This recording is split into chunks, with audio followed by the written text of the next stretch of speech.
Hey everyone, I thought it would be a good idea to share how I am planning on letting my students know where to find information for my office hours in Google Meet.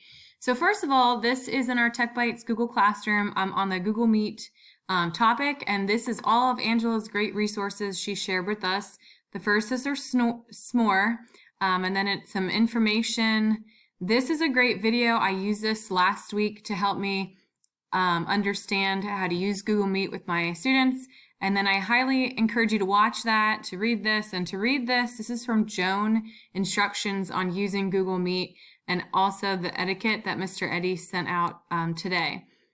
One thing, I'm going to assume right now that you know how to initiate a Google Meet. If you do not, watch this video that will explain it. One thing in my email today, I asked Joan, because somebody asked me a question, and Joan verified that we can use the same Google Meet link for each class every day. So as long as that's correct, I'm planning on using the same link for all 75 of my students for each class, and I'm just going to use that for all 8 weeks. So, and if it, something has to change, that's an easy fix. You can just create a new Google Meet. So anyway, I'm going to hop over to my example classroom and a couple places, 2 places, okay? The first one, when the kids log in, they see your stream. All right, you can make a post here. So I already typed this up. I'm just going to paste what I have typed. This is the Google Meet link and phone number if they need it. And then here's where you could put your office hours. They can be different times. I believe that's what I understood today. I just kept the example. And then you can hit post.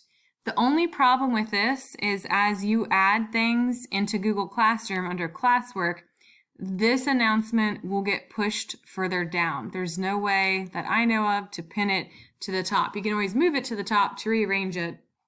So what I'm planning on doing is just putting it in classwork. I'm going to go to create. I'm going to click on material. And I'm going to type something like click here for Google Meet, and then give a description along with a link of office hours and times. Now I'm pretty sure this becomes a clickable link once I post this, but just in case, I'm going to copy. I'm going to click on add, click on link, and I'm going to paste this in and click add link. And from here, what's important, and I'm not going to create a topic for it. I'm just going to set it at no topic, because then when you post it, it will be here. It'll be stuck at the top. It'll be stationary. It won't go further down.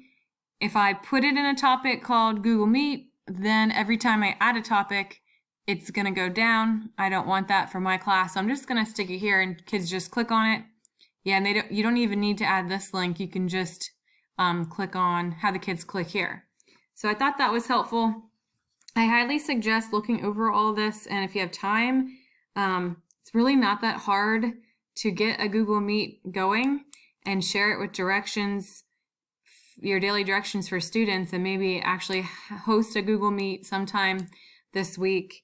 I've done that. I only had 5 kids one day and 8 kids the other day, but it was kind of neat, and then it gives you an idea of how to use it. So anyway, I hope that was helpful. Let me know if you need anything else. See you guys.